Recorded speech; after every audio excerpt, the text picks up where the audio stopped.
Dude, I hate reinventing the wheel. I hate starting from scratch. And that's what I'm trying to bring to marketing, right? That's kind of like maybe part of my personal monopoly theme is like never start from scratch. People are always trying to come up with new marketing ideas. There is no such thing as a new marketing idea. You can only remix old marketing ideas.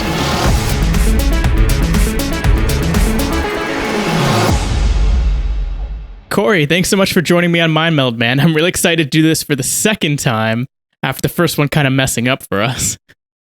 I'm super glad to be on here a second time. It's an honor. I hope that's a first. I'm the first invite back. Exactly. I might even post the episode, like the bad quality version of it somewhere.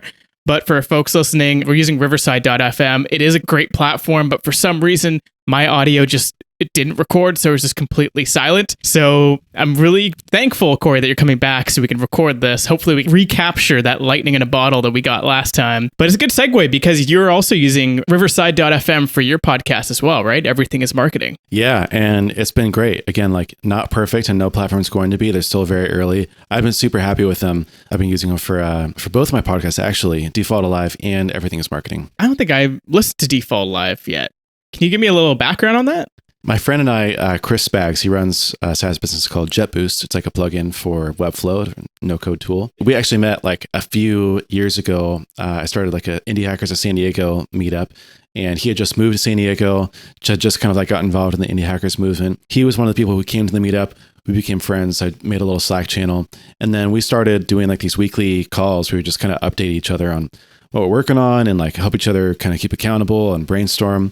And then when I left Baremetrics and went full time on my own, we were like, hey, why don't we like turn this into a podcast? And then like other people can like listen and kind of get updates on what we're working on. And that's what we've been doing for the last 5 months now. So that's awesome, man. I'll have to check it out. So I'll post again for anyone listening. I always do these like really, really detailed show notes. So I'll put links to like all your projects in the show notes. So people, if you want to check that one out, but your latest one just dropped, right? Everything is marketing. Yeah. I left you an awesome review. I'm pretty sure I was like, Corey is marketing. You're like my go-to person, at least on Twitter, for like learning about marketing stuff. So yeah, that's been awesome. Tell me a little bit about the podcast and how it's been going so far. Yeah. So basically the premise of the podcast was I wanted to figure out a way where I could do something different and add value to all the other marketing podcasts out there. And what I noticed was that while I love them all, there's already a whole bunch of podcasts out there that are like these quick, short snippets or features on like a particular story by a marketer, like, you know, how X company added $1 million in ARR with like this one weird growth hack. And like, oh, like that's interesting, but like, who's the marketer and like, what's all the backstory and like, how do they think that through? What's the strategy? What's the plan? So it's basically like a Joe Rogan experience meets like a nerd out session in marketing, where I get to just do a deep dive on someone and really kind of go into their background, how they think, ask them a whole kind of array and gamut of questions. And that'll be like, you know, the thing for that marketer. Like if you want to know, if you want to get inside the mind of how this person thinks, here it is. That's awesome, man. So what have you learned so far? Like, I mean, just from people's stories, from some of the stuff they've been sharing, what has been like some of the key takeaways from, because you did like 10 episodes, right, to begin with?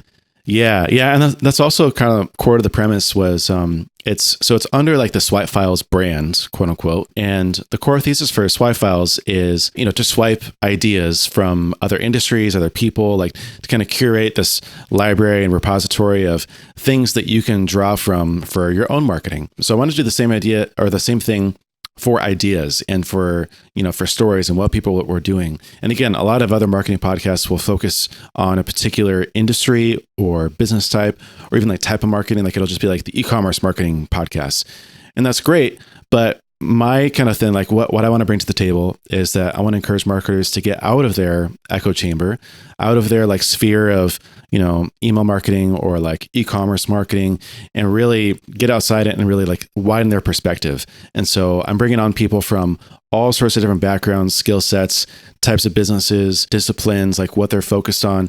And that way you can kind of steal the best of all of them and kind of mold it into your own. So I launched with 10 because I felt like the premise wouldn't really be clear if I just launched with like 1 or 2 or 3, because you wouldn't get the wide array of people, right? So I had a B2B SaaS founder, I had a D2C e-commerce founder, I had a positioning consultant, a Facebook ads guru. Like it just spans the gamut, and that way I can really deliver on that premise. That's so awesome, man. So I'm really excited to check out some of the other episodes. I've only listened to the one with Jay Acunzo just because we're both like mutual big fans of him. And oh man, he does some awesome stuff. I think he recently just rebrand or relaunch a podcast or something recently too. Yeah, I think he rebranded his personal site. But Jay's one of those people where I was like, man, there are so many good ideas from this. I've been a huge fan. I've been reading all his blog posts, listening to his podcast. I've followed him for a long time. But in our episode, talking about some of the things that I learned that I've been taking away is he's like really big on like having a really strong podcast premise. And like that idea, I just thought, oh man, you can take that to so many other things, because basically this whole thing is like, it's not what content you explore, it's how you explore that content. So like take a marketing podcast, right? And it's, well, okay, this is a podcast about marketing, but like for me, for everything is marketing, it's okay, this is a podcast that explores every facet and dimension of marketing from people from all sorts of different, backgrounds and skill sets, not just the, one or two kind of focused ones. And like you could take that to a blog, to a newsletter, to like a video show. You could take that to even outside of like content in general. You could take that to your value proposition, right? Like it's not what you deliver, it's how you deliver it. And so that was one of the things where I was like, man, like this podcast is helping me. If no one else, I'm getting some good ideas from this.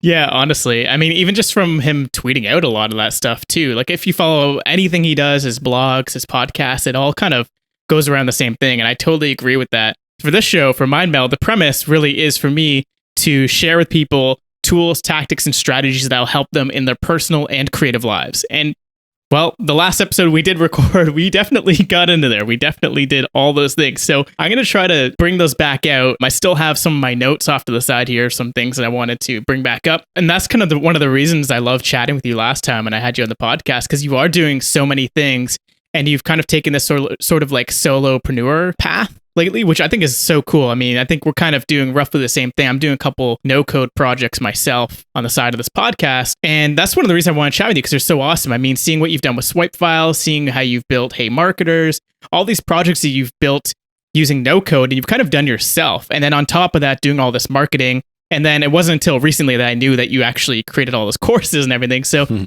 there's a lot of juggling, obviously, but you've done them in like succession, which is really cool. So the first one that you did, I think it was while you're at Baremetrics, was Hey Marketers, right? And that was completely a no-code project. So how did you start that thing? How did you kind of grow it? And what were sort of some of the takeaways from it, from creating that job board? I think since I was 19, I've known that I wanted to be, like my end goal is to be an entrepreneur. I wanted to like go out and do my own thing, start things. I'm just like, I'm a starter and I like going out and like creating your ideas, right? Like realizing the ideas you have in your head. So I've always had in mind, like, oh, I'm looking for excuses to like learn stuff. It was like October, November of like 2018, I want to say, where I like got introduced to the whole no code movement. I started following Ben Tossell. He created his first iteration of MakerPad, which was my new co. And I was one of the first like customers and members, like played around with it for a while, learned some basic stuff. That's how I got into Webflow. Basically what happened was I think it was March of 2019, I want to say. I was doing this campaign for Baremetrics where I was reaching out to past customers and asking them basically what it would take for them to become a customer again, and just doing some like basic customer research. So send out the email, this guy replies and he's like, hey, would love to hop on a call and like tell you my experience. But also like, I love what you're doing by following me on Twitter. Would love to learn like how we can find someone like you. Basically, we're hiring for like a early stage kind of marketer for our SaaS company. So what if we swap? I'll spend 15 minutes asking you, you spend the rest of the call asking me, and we can call it a day. So I thought that's perfect, great, why not? So asked him my things, and then he started asking me. And so who are you? What do you do? What's your day to day look like? And then we got to how did you find Baremetrics? I thought, well, I followed Josh on Twitter and kind of plugged into like the bootstrapper SaaS community. So I was following, a couple people, and he thought, well, okay, if I was hiring someone like you, like where would you look? So I was like, well, we work remotely, remote okay, like all the remote. And he was like, oh, well, ours isn't a remote job. And then we kind of like looked at each other. We're like, I don't know where I would post this. And he was like, well, man, if I have a couple extra weekends, I would build like a job board just for marketers, because like we're dying to find a place to to post this and to get in front of the right people. I was like, it's a good idea. I was like, you know what? Give me a couple of weeks. I'm going to come back. I'm going to build it and you can be my first customer. He's like, deal, done. So I went back to my new co, which had by then become MakerPad. I remembered that there was like a tutorial of how to build a job board through Webflow. 3 weekends, I spun it up, went back to him, asked him to post. He did. He was my first customer. And then I went back and kind of like backfilled a lot of the other jobs and just kind of like scraped and posted. Launched on Product Hunt, and kind of the rest is history. It's hummed along on its own. And actually, an update from the first recording that we did was I actually sold the majority stake of it in November to a guy who's like really, he knows what he's doing with job boards. So I'm still on. I still have about 20%, and I'm like an advisor role, but he's going to take it and run with it. So I can share that now. That's awesome. Well, that's great. Yeah. Congrats, man. It's always a good position to be able to see things kind of go off and flourish on their own, right? And be like, yeah, maybe there's someone else running it, or it's kind of self-running. That's awesome. Congrats, man. That's really, really big. I mean, it was going on its own and it was fine, but it had kind of plateaued. And I knew that in order to get to the next level, I would need to put in a lot of work and a lot of things that were outside of my comfort zone, especially on the tech side of things. And I just knew that I wasn't the right person to like handle all that. So actually I posted on Twitter and asked, it was kind of a sneaky way, but I just asked, hey, I'm thinking about selling hand marketers, like what would be an appropriate price? And I just had like hundreds of people reach out and be like, I'd be interested in like, trying to negotiate. But once he reached out, I knew that he would probably be the best candidate, and we managed to find a good agreement. And I mean, I think the biggest takeaway is like you're able to start it up yourself without any code, without having to hire developers, right? And that's 3 weekends. Power of no code. Yeah. And it's so quick. That's insane. 3 weekends. Yeah. And it was like a pretty good business. So from there, was that when you decided to stop working with Baremetrics and kind of go all in, or what was it until you started Swipe Files? Yeah, it was until I started Swipe Files. So after Hey Marketers, I then created a course, Mental Models for Marketing, and that went really, really well. And then I basically turned around and did the same thing again a month later and created Refactoring Growth. Like a month later, turned around and started working on Swipe Files because, again, through kind of Twitter's serendipity, I was following this guy named Sako. He was creating this amazing PS4 prototypes through Webflow. I was just like mind blown. And then he did a giveaway where he's like, hey, I'll build someone's prototype for free. Just like pitch me your idea and then retweet. And so I did. And I pitched him on this idea that I had. And I have this big, long kind of like file of business ideas in my Notion doc. And just kind of like went through, I was like, we could probably do that in Webflow. And so I pitched him on it. He was turned around and was like, hey, I'm going to pick you and like 7 other people. We're all going to do it together. And it'll be like a no code Rumble kind of idea, like a accelerator. So we started working on that. And that was the first version of Swipe Files.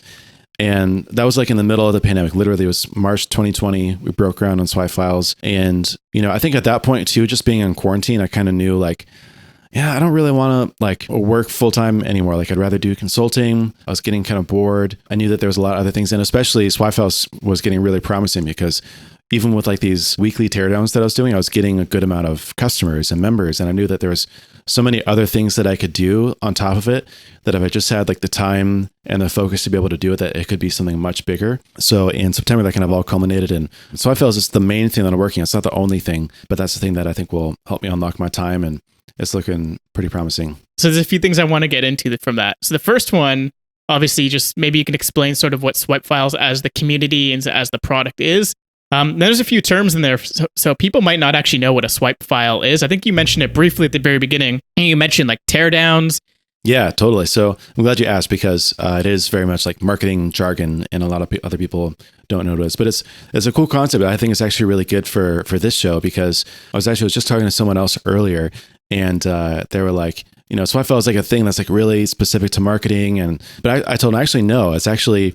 A swipe file is like a thing that marketers took from something else. And if you get into like the whole personal knowledge management space with like building a second brain and a settled casting and a commonplace book, it's all about basically having a system to curate ideas, save knowledge and information to reference it later, and then be able to organize it in some good way so that you can go and find it later. And basically you're building an extension of your brain of, okay, if I want to save this for later, how can I do that in the most efficient way possible?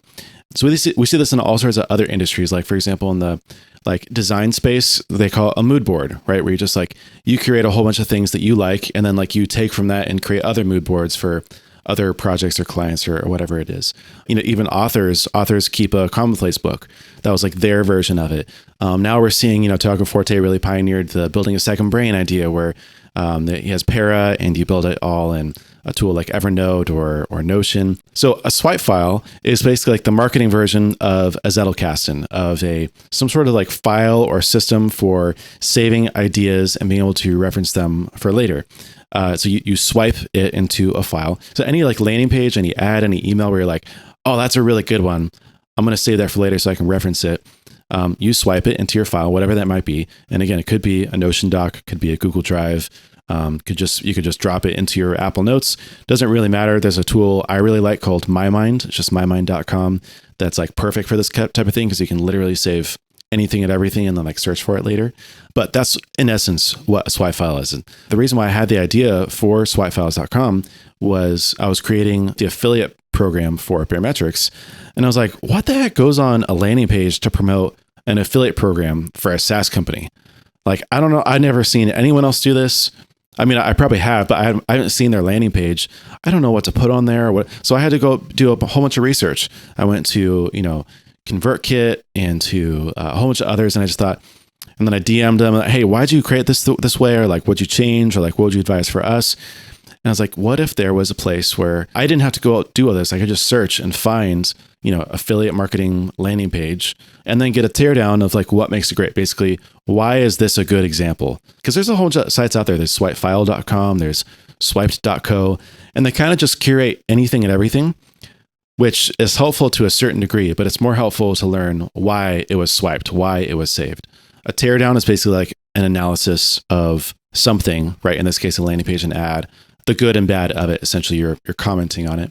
So that was the first iteration of swipe files, was basically writing these teardowns on these examples that I was curating. So you could save it for your own swipe file. And today what's evolved into is, I call it content, community, and courses to help you master marketing.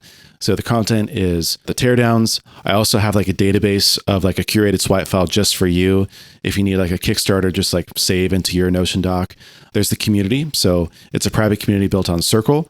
It's just basically a place for people to find like-minded people, answer questions, network, get to know people, have friends, find your people. And then courses. So I bundled in refactoring growth, mental models for marketing, working on some other ones as well eventually. So that's what Swipe Files is today. It's essentially a glorified membership site.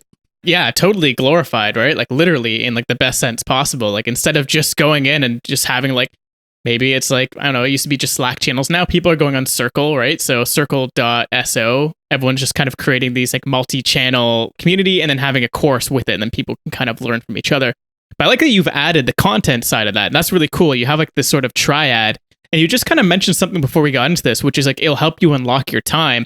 So it's like this like leverage, right? You're kind of like building yourself out of it. Like you're going to have the community for people to ask questions. You have the courses so you can teach people rather than having to consult them one-on-one. And then obviously the teardowns, I'm sure at some point you'll have other people adding to it or however that community grows. But that's really interesting. I want to hear your thought process on that, on sort of the leverage side of things. Because last time we chatted about this idea of like stair-stepping entrepreneurship. So I want to know where this kind of fits in that. And I want to hear your whole philosophies on that. Yeah. So again, with the end goal of mine being like, I want to be an entrepreneur. I want to be able to work on different businesses and business ideas and just like tinker and start things. I think that the biggest thing, like actually I heard on a podcast the other day, that everyone is either moving away from something or they're moving towards something. Or a combination of both, right?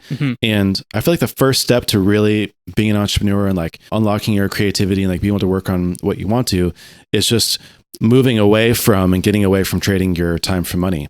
So I'm doing a lot of consulting. I have been doing a lot of consulting. I was doing, full-time jobs.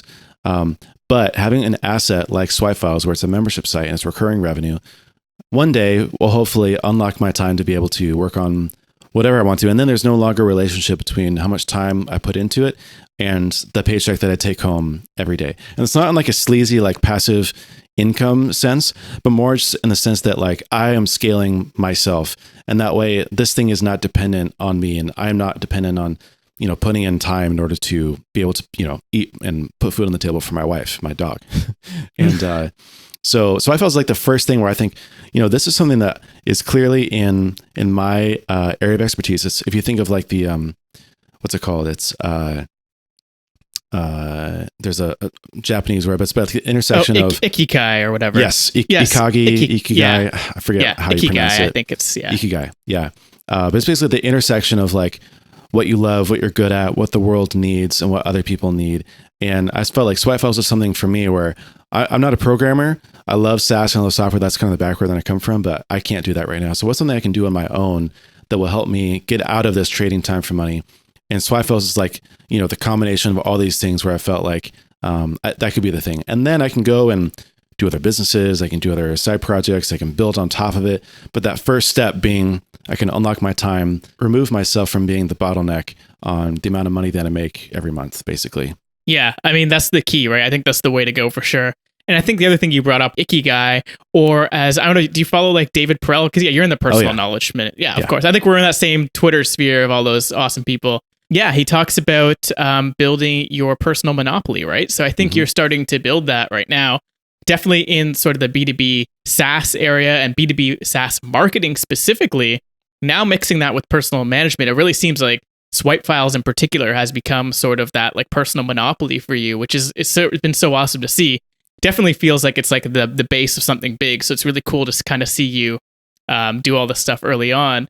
And I think it's really interesting too that you kind of bring that up, because the idea of knowledge management plus all of the marketing content out there has been something that I've been grappling with myself for a while. And I'm just like, holy shit, man, like there's so much on the internet.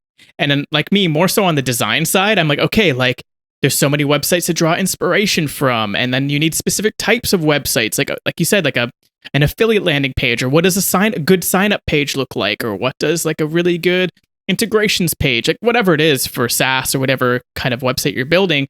The one thing that's really cool, and you brought up Sako, we were chatting about this on an episode before, where like the internet, like no one's really doing that much innovative stuff aside from actual product design. When it comes from the websites, you're basically following patterns of the web. Like almost every other SaaS website is going to steal from Stripe, like something from the Stripe website, right? So I find that really interesting that you're taking all of that and then putting it and mixing products with personal knowledge management. And that's kind of where the swipe files come in. So for me, I was like, holy shit, there's so much out there. How do I save all this? There's all these designs, websites, and like copy. So maybe we can kind of get into that now. So I know you save some stuff, or most of your stuff with Roam now, and I think you're mentioning just Notion for a few things. So I'd love to hear how you save all of this stuff when you do come across something nice. And then that process of saving it for yourself, but then also when does it go to swipe files and when does it go out to the community? Yeah, I don't think that I have this process like nailed down, but I'll just like walk through sort of what it looks like today and how I'd like it to work, at least eventually. Cool. It's fairly streamlined, but basically I do all of my thinking and writing and brainstorming in Roam. And there's a few things that pipe into Roam, like I use Readwise to save quite a few things, especially from my Kindle, which I do all my book reading through. And that allows me to do something. I also use a podcast app called Air.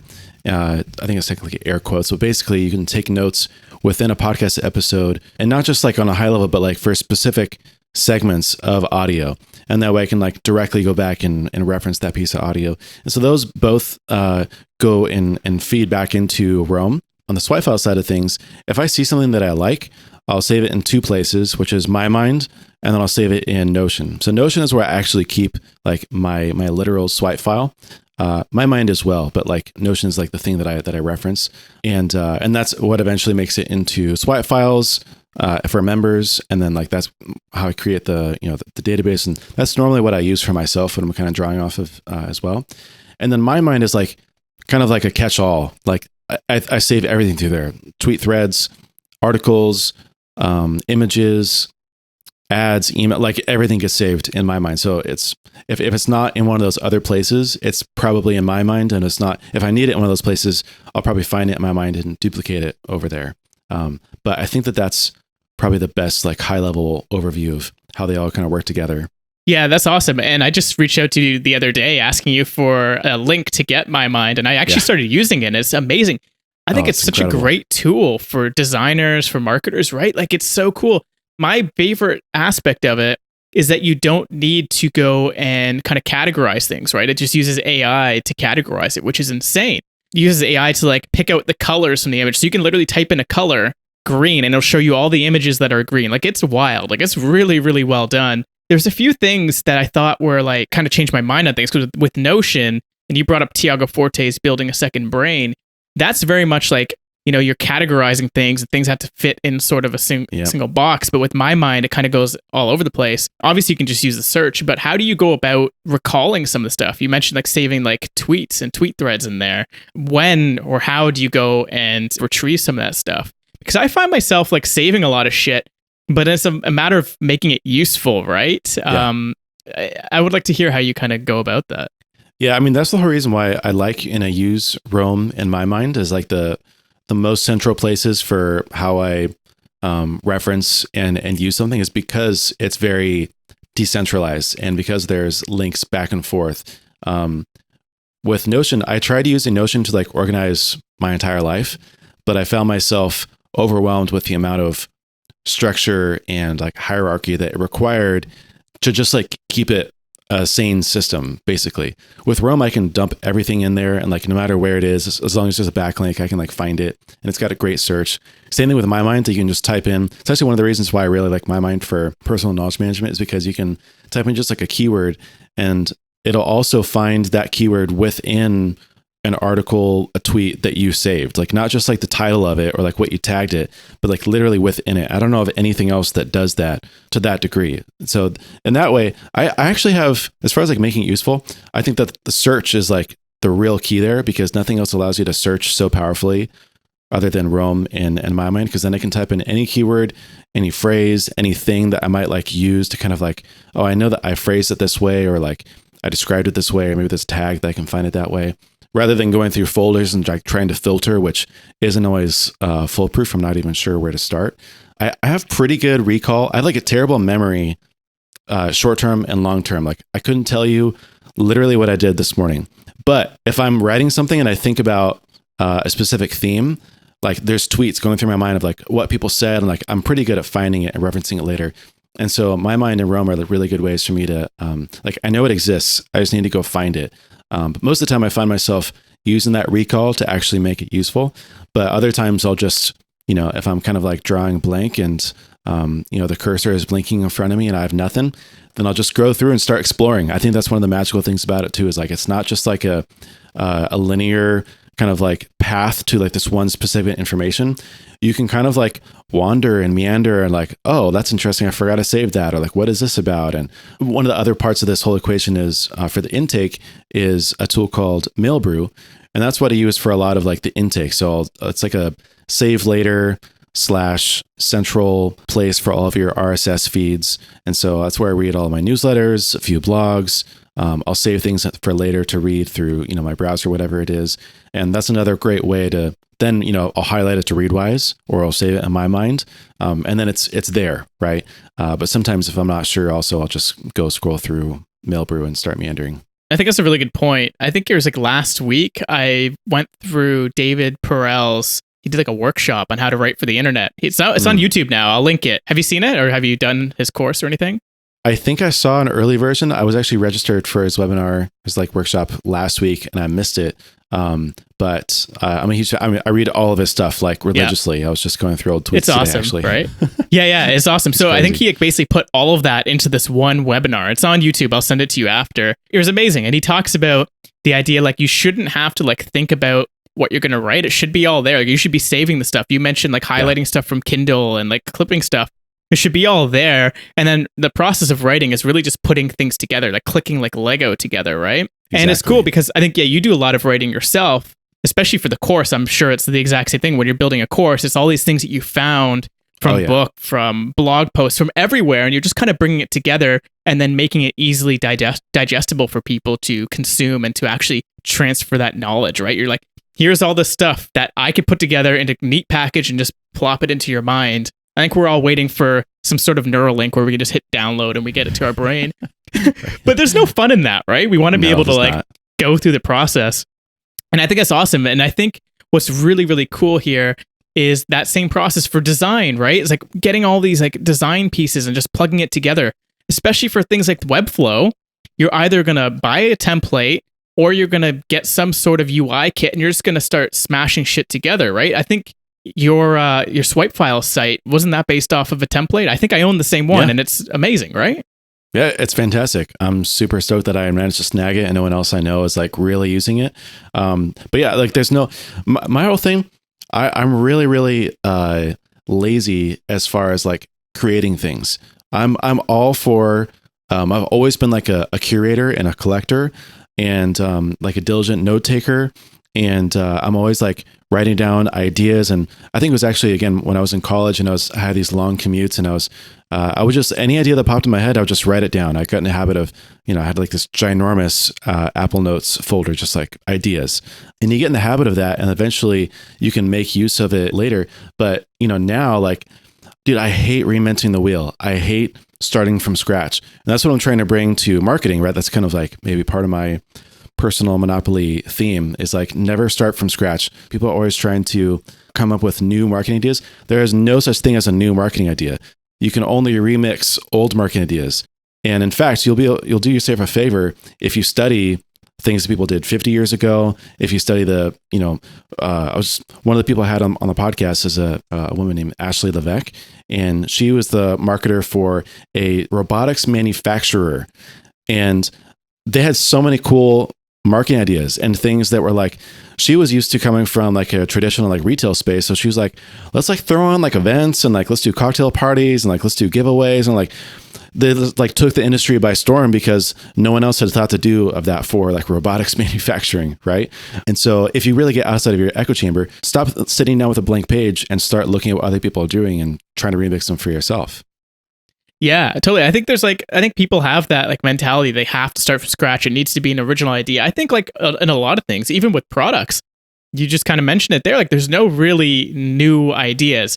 It's just ideas that have been either evolved through the years, or ideas that have been smashed together. And then now you're also going to be smashing it together. Everything's a mix up. Everything's a mashup. Everything is a fucking remix of other stuff that's happened in the past. And that's how we'll get new stuff, right? That's kind of one of the premises for this podcast, which is like 1 week I'll have you on, 1 week I'll have like someone else from, it's totally like not even marketing, like literally nothing that has nothing to do with anything. Bring it all together, and eventually these ideas will start clicking and connecting. We start bringing ideas. You're already doing that in the marketing sphere. Within marketing, there's like, I don't know how many little niches within marketing, but there's with software and all the different products. And at the end of the day, you're just, marketing is just sort of, getting the word out there.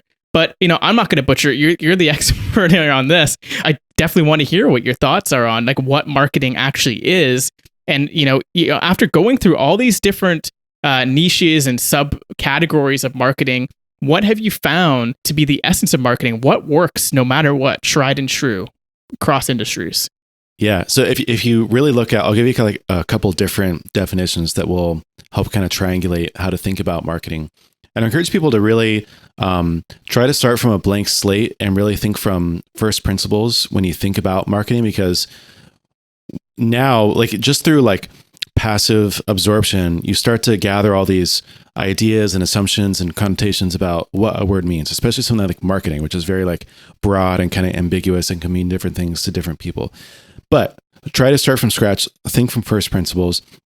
And if you literally look at the definition of the word, it is marketing, right? So like, what does it mean to market? And like, what is like the ongoing version of that thing, right? So to market something, or it means to bring it to market, right? It literally means, oh, hey, I built this this wooden table, and I'm going to bring it to the market to sell it. I'm going to place it somewhere in front of where people are. That way people know that it exists and that maybe that they will want it, right? And in marketing is, I'm going to come back every week to the farmer's market, and I'm just going to sit here with my wooden table and showcase it, right?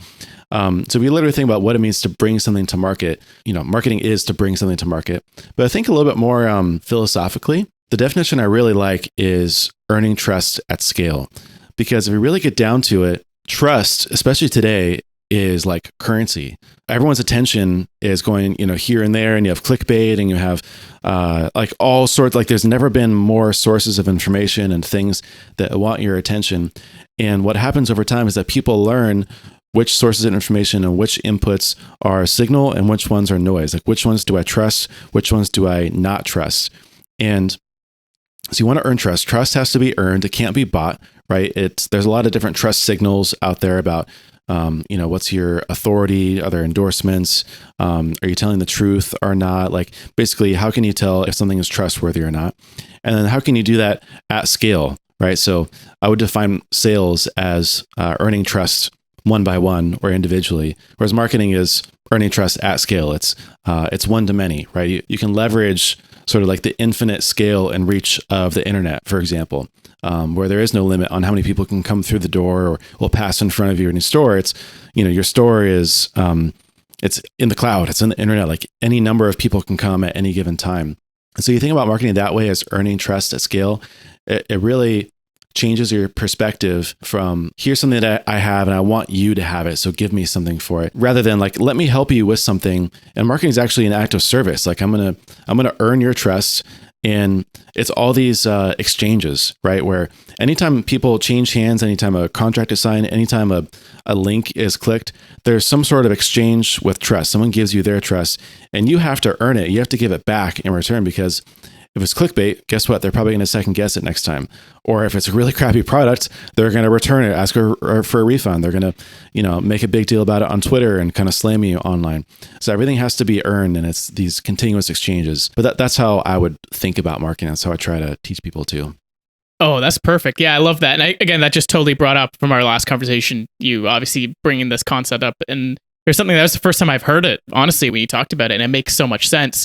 How can you earn that trust, when you're just starting out, when you're a brand new product, you're a brand new service, and you don't really have that trust yet? How can you first gain that trust? Yeah, so I actually got this phrase, I swiped it from Alex Hillman of The Tiny MBA was his book. And actually that's that tweet thread where he talked about earning trust at scale turned into The Tiny MBA, and it's a little ebook.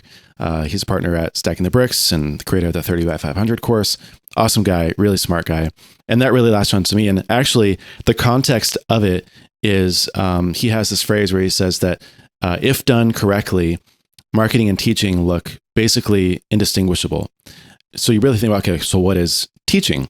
Well, teaching is an exchange of knowledge. It's here's something that I've learned, that I've experienced, some patterns that I've recognized, an outcome that you want, and I'm going to show you how you can get that same information, that same outcome, etc. So at the end of the day, marketing, I think, is really an act of teaching, but teaching isn't really the right word there. It's really an act of giving, right? And so you give and then you get in return. You don't always, it's not always a one-to-one thing where oh, I give you this thing and you give me this thing in return. It's more like transactional that way, right? Right. It's more transactional, but as a relationship, I'm going to give, not really expecting anything in return, but knowing one day there's a chance that I might earn the right to get something in return, to ask for the sale, to ask for a favor, right? To get the share, to get the click, etc. So if you really want to think about how do I do marketing? How do I build an audience from scratch? The first question should be, what can I give that would be valuable to someone else? And that thing could just be your product. That thing could be information.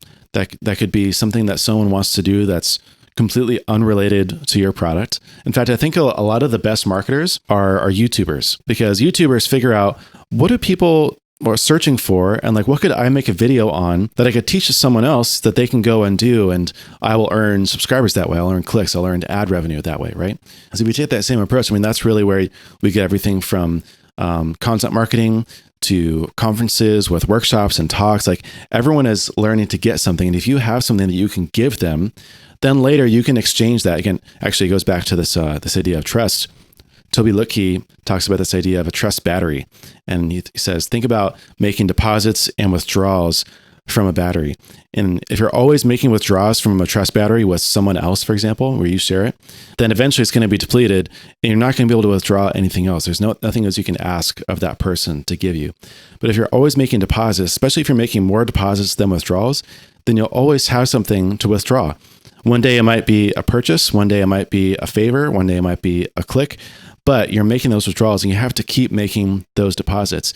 And it's especially important to make the deposits first, to give first, and to have that give first mentality.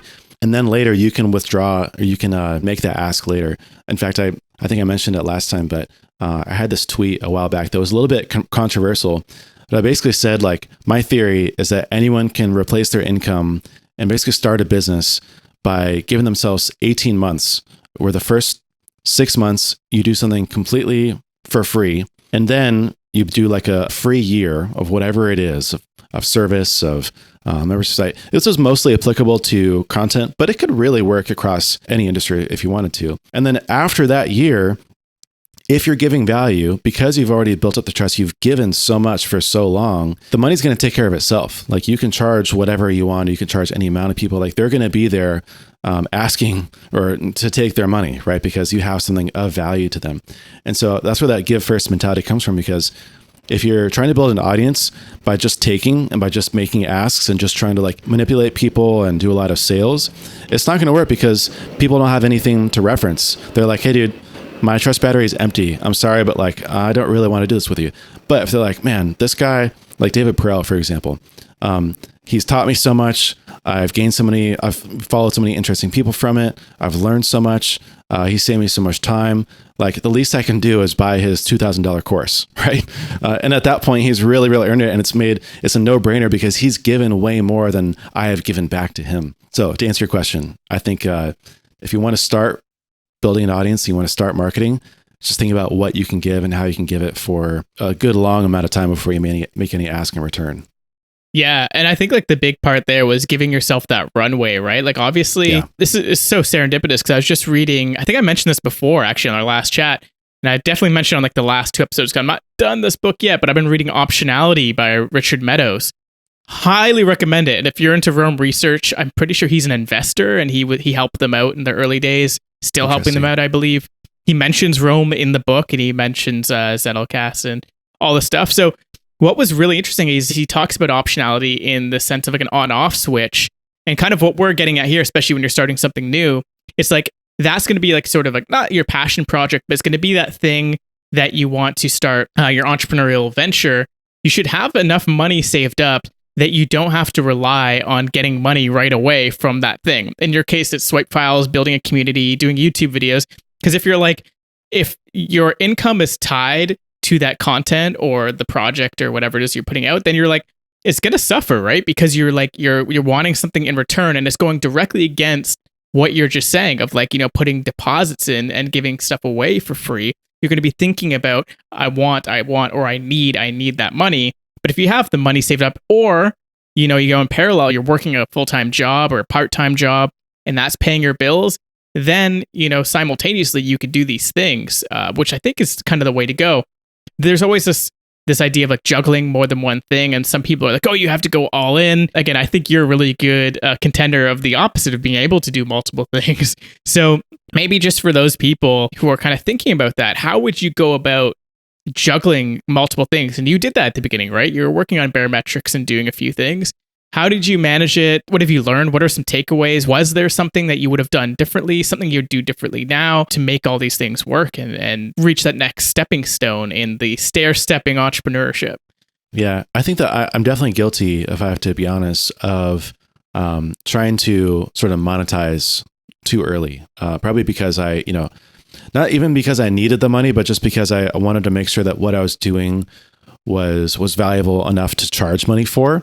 But I probably could have, for example, just run a pre-sale and then like taken it, but then like made it free after that. For example, for any things I've done for Hey Marketers, that kind of stifled growth was, I initially made it completely for free. And actually I did a pay what you want model for a long time, which worked really well.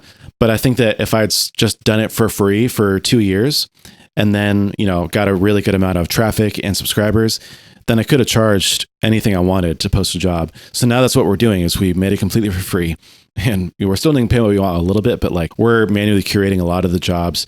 And then eventually we'll be able to cash in on that and, charge a pretty penny for each job posting.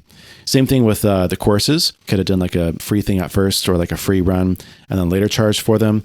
Swipe files, I did for free for quite a long time, but I always had the option of getting members, and I did get members, which is great. But at the same time, I think that if I had to go back, like that's where that tweet came from originally, where I was talking about how you can replace your income in 18 months, was I would really focus on how can I put myself in a position to do something completely for free for 18 months and build up this massive audience and like make so many deposits in people's trust batteries that eventually once the 18-month mark comes around, I can flip a switch and then I can immediately replace my income and also never have to worry about money again, basically. So there's only two like functions in business, and it's the product and it's the marketing. And I think what I've learned is that it's difficult to really do them both the same way at the same time. When you have an MVP product that's like really new, you can't start charging a lot of money right away. You have to discount it a lot, or you have to create a free plan, or you have to run like an alpha and a beta, or you have to just like test it out at a steep discount, one time just to like see if it works. Same thing on the marketing side of things. If you're like starting out and you're like buying all these ads and you're like spinning up these programs, like it's not going to pay off because that's not really what you need. The direction I was going with that was that people always start with the product and then they do the marketing later. But really you should start with the marketing because that's what you're giving away for free.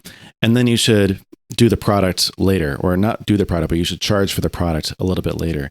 So specifically for me, I think for Swipe Files, I would have started this whole process 18 months ago, and I would have built up, a huge free community, free teardowns, free content, free, whatever the thing is. Got people involved and gave them like 100% off for a year, but then knowing that, hey, if this thing is valuable, in a year, I'll be able to reap the benefits of that. And so I think that that's a good way to also balance it when you're working on the side, because if you already have a good stream of income, why charge for something if you don't actually need the money? Like save that for later when you do need it and leverage all the free stuff that you're doing to build a bigger audience to get more customers later. Totally. And again, that's like the compound interest and like investing mindset. I brought this up, I think, on another episode. I talked to Danny Miranda, who's a podcaster. Yeah. We had a great conversation where he went from being sort of like a drop shipper and that drop shipping mentality of like, hey, I need money right now, to then, taking a step back.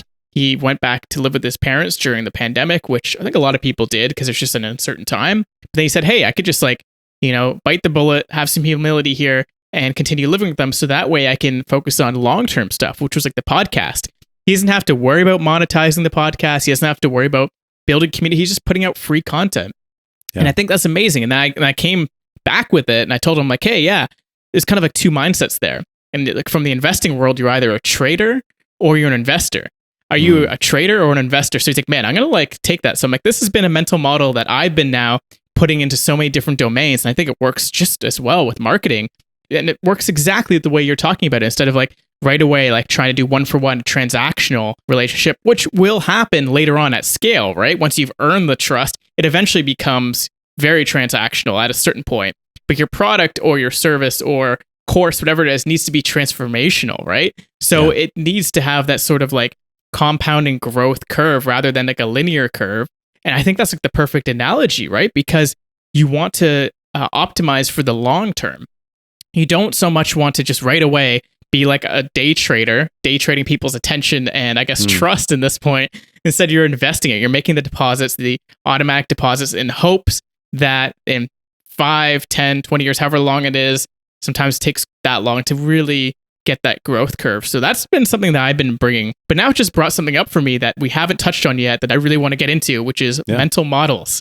And I would love for you to kind of explain that because you have the course on it. You kind of become like a little bit of a mental models guru, at least in my eyes. I love to hear, like, I'm sure for people who don't know what mental models are or like how they package them up, I love to hear your thoughts on it and how you've applied that to marketing and some of the stuff that you brought into the course. Yeah. So to give like a really quick definition, a mental model is basically just like a mental shortcut or heuristic or like simple framework that helps you explain something more complex kind of going on in the world, essentially. So we talked about, for example, being an investor versus a trader. A mental model can be an analogy like that, or it could be an acronym, or it could be anything that basically helps you think through something without having to directly like reference it on a piece of paper, like step by step, or you have it basically saved in your head and you think, okay, I'm doing copywriting. Here's like a couple of frameworks and mental models that I can use. I'm doing investing. Here's a couple of frameworks and mental models that I can use. So basically it's just things that help you think through things better and make better decisions, essentially. So again, I've taken an idea of mental models and have applied them to marketing. So that's kind of the personal monopoly there. The reason why I started with this whole thing and why I created the course, Mental Models for Marketing, was I had started to save all these like concepts and frameworks that really helped me think through. These are the things I want to save and remember for later for any other experiment or tactic or channel I'm going to experiment with later. And I was talking with friends and I was showing them, like, oh, like, let me go like see what this thing says. Or like, I remember this one way to think about this. And like, oh, that's cool. Like, can you share that with me? So I figured, oh, this thing might be, interesting for other people and decided to create a course out of it. But basically, yeah, my whole thing is just how do you apply like these general frameworks and mental models to something like marketing that has a very specific use case. So I can go through a couple, but a couple of my favorite ones are the Principles of Persuasion. So this is Robert Cialdini, and he has like the 6 kind of things that get people basically to earn their trust and to persuade people. There's the stages of awareness, which is even what Eugene Schwartz worked on back in the 60s, a long time ago. There's the Baremetrics. I can go through any of them if you want to. What are some of the favorite ones that you find yourself coming back to most that come top to mind, just in general? Yeah, one of the big ones is definitely the Principles of Persuasion.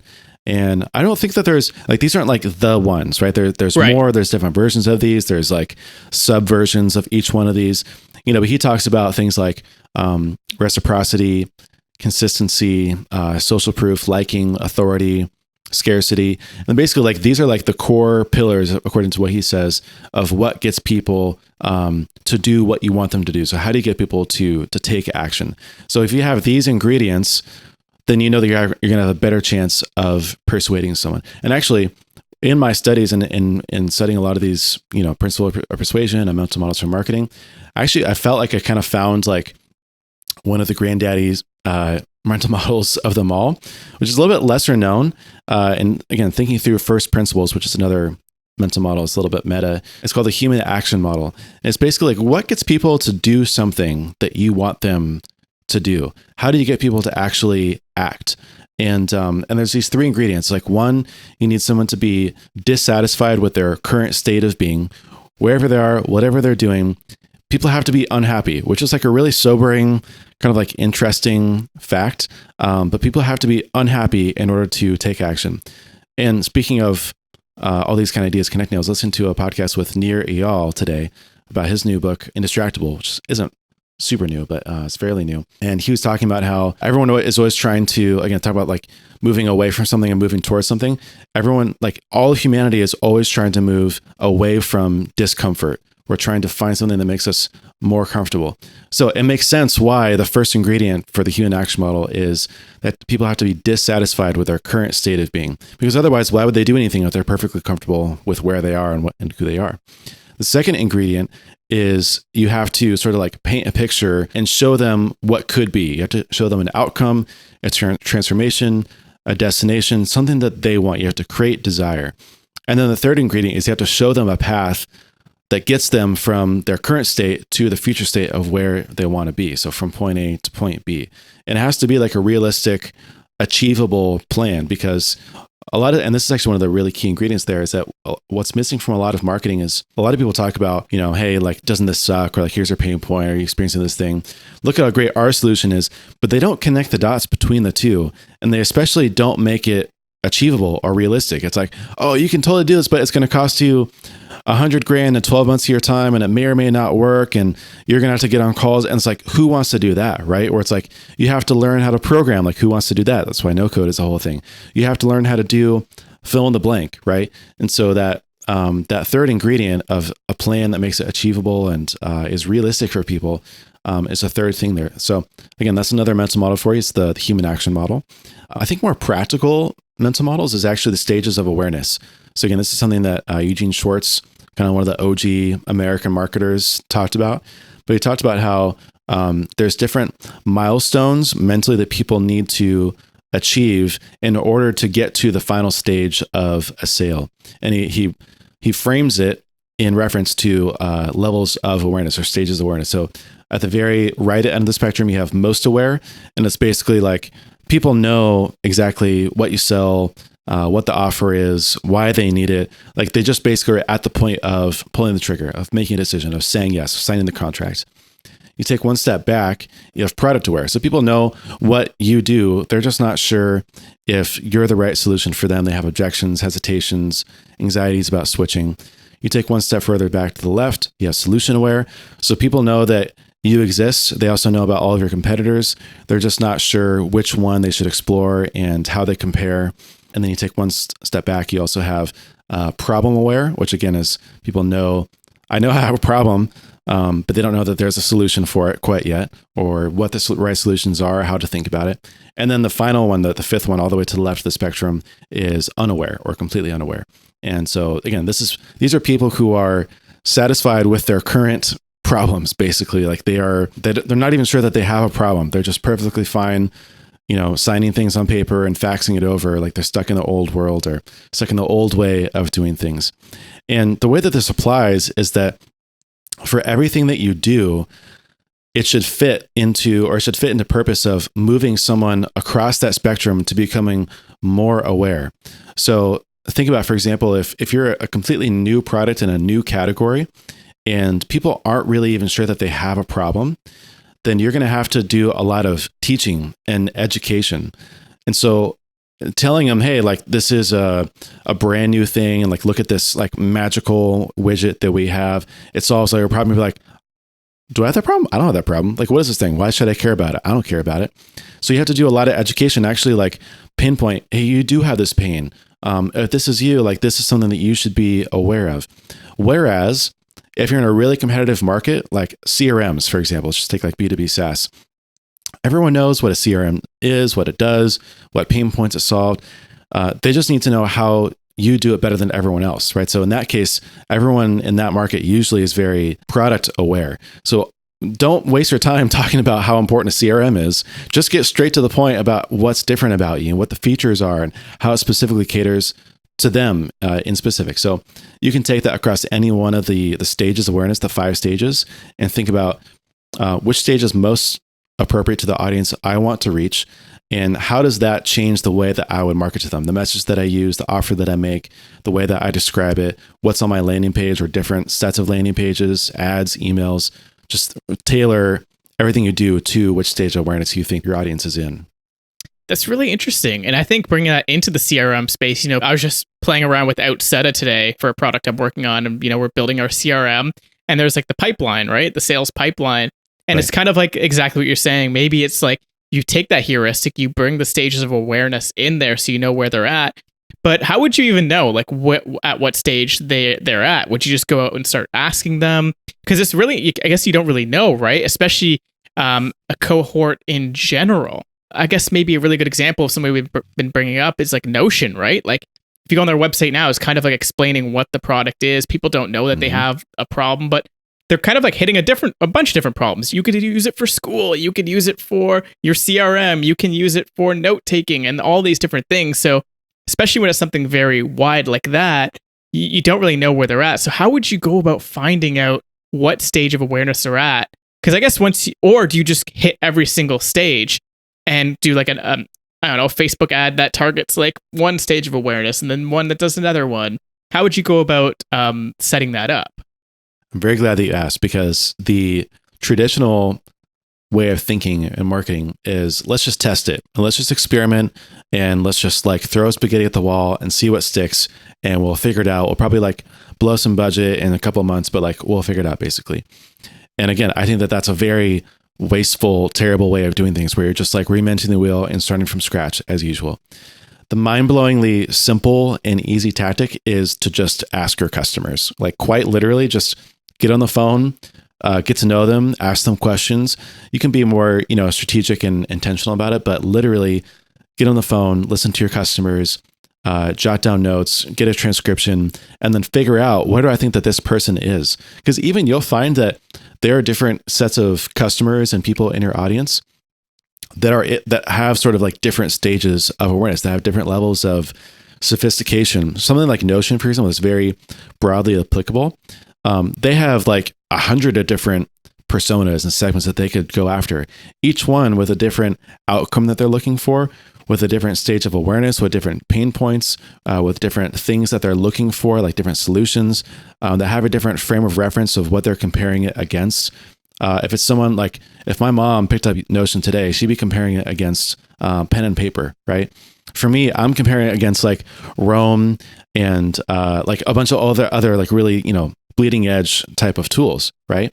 And so if you literally ask your customers, it could be on the phone, it could be over survey, it could be by just doing like online research and kind of like curating and lurking on different communities and looking how people describe stuff. But if you jot it down, then you know, right? And then you can kind of figure it out. And then knowing with that information, you don't have to blow a bunch of budget on the Facebook ad, marketing to a group of people who already know, what other things are out there and how, that they're sick of a spreadsheet, right? And you can just say, hey, instead of using a spreadsheet, use this thing over here, like Baremetrics or, whatever it is. Instead of pen and paper, instead of Trello, use Outseta for your CRM. And then you can do a retargeting ad that says, now that you know what Outseta is, let me just give you the offer. Start a trial today, right? That if they've gone to the competitor comparison page, if they started a trial, right, that all influences probably what stage they're going to be in. And then every strategy and tactic then can be thrown through the filter of which stage am I trying to get people to and how does this help them get there? Right there, I think, is the key, especially with the retargeting. You want to get them to do like a certain action, whether you need to like re-educate them or something. This just totally brought up a memory. I had a Shopify performance marketer on here, Brent Sterling, and he does all of the performance marketing for them, so like all the paid ads and stuff. And what he was doing was for the retargeting ads, it was all educational stuff. So all the retargeting ads weren't like, hey, sign up for free trial, whatever. It's, hey, learn how to use this tool. Like, there's so much you can do with it. I think even with Webflow, with all Notion would be another example. When there's so much you could do with it, it's just educating them. I think Webflow does the best job at this. Have you watched the Webflow University videos? Like, they're the best. And that's marketing at the same time as educating them, as you kind of brought in earlier.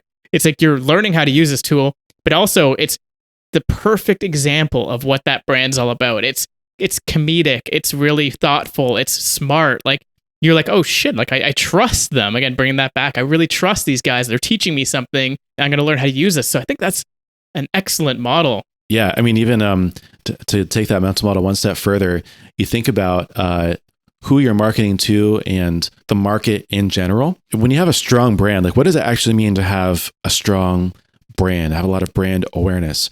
Well, it actually means that there's a large portion of your market is in that product aware stage of awareness, right? And so people always talk about, oh, you need to build a brand, you need to invest in brand. And what they're getting at is basically you need to get people to know who you are and what you do. But you can't just do that right away, like you said. In fact, you're probably better off starting from the right end of the spectrum, first increasing the amount of people who are in like the product aware stage to becoming fully aware, right? Getting them to be customers and evangelists, and then working up to solution aware and get them to be product aware. And then from product problem aware to solution aware.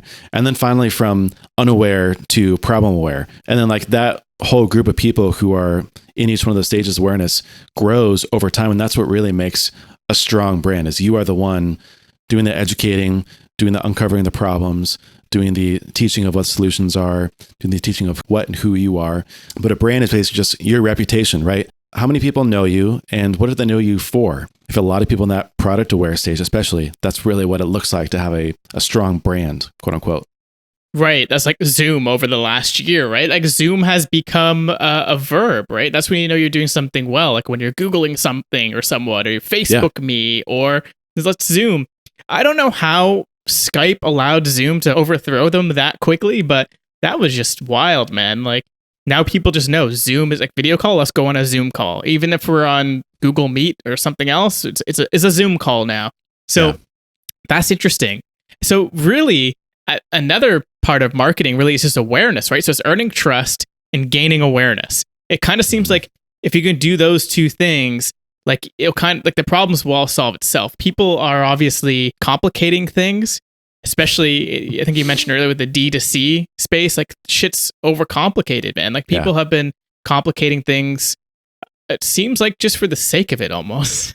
Oh, it's so overcomplicated and like diluted at this point. I just feel like we need kind of like a reset to really understand like what's going on and how to think about marketing, because it's just gone on like the completely opposite end of the spectrum of like, oh, just like what are the tactics and like what works today and like what should I do, and like people just like copying and they don't even know why they're copying it, right? But if you really get back to the fundamentals, then that's what allows you to do good marketing and effective marketing, but also do really creative marketing. Because if you're just, you don't want to, it's one thing to imitate someone else and to basically just like copy exactly what they do down to a T and not know why they do it and probably fail miserably. But it's another thing to copy what they do and then learn from it and remix it into something for yourself. And because you can take like the most fundamental elements of like, what made that thing work and then tailor it for yourself to make it work for you. But that's where we get kind of like this, people get crazy about marketing tactics. They just want to know, oh, what's like the latest channel and what works and like what color is your call to action button. And it's like, dude, none of that matters. Like you have to really tailor it to your audience, for your product, for your market, for the message that you want to deliver. And that's what makes good, effective marketing. Oh, totally, man. It's full game of monkey see, monkey do, right? Yeah. It's hilarious. Yeah, a broken telephone, and it's so funny. So I think like this is a great way to kind of tie things together now, because we were just talking about the beginning with using swipe files and not having to reinvent the wheel, but then it's also you have to know the fundamentals. So obviously you kind of do that with the teardowns, because it's not just like here's the page. Okay, I'm going to copy, like that was good, but why? You talk about it in the teardowns of why it's good, why it's bad. And I would assume people should be doing that when they swipe something, right? Do you do the same thing when it comes to copywriting, when it comes to tweets, when it comes to highlighting things on Kindle? Do you annotate shit? Do you like think about what's the meaning behind it? Do you kind of go back to the fundamentals? Because you're talking about first principles quite a bit. So I'm just wondering if you mix that remixing approach with first principles, and how can you make the best of those two ingredients almost? Oh, totally. Yeah. I mean, I feel like one of the best practices that I've gone into is not only highlighting what I read in my Kindle, but adding a note to it as well. And as part of, again, this is something that I've stole from Tiago Forte, but he has this whole process of what he calls progressive summarization. So like you bold certain words and then you highlight and then you summarize and then you paraphrase. At the end of that, you have like the most basic kind of fundamental essence of what that message was and what it means to you. And so for a lot of ideas that I have and a lot of the examples that I run through, I'll just write down a quick note about here's what I liked about it. And like, here's like a related note to that.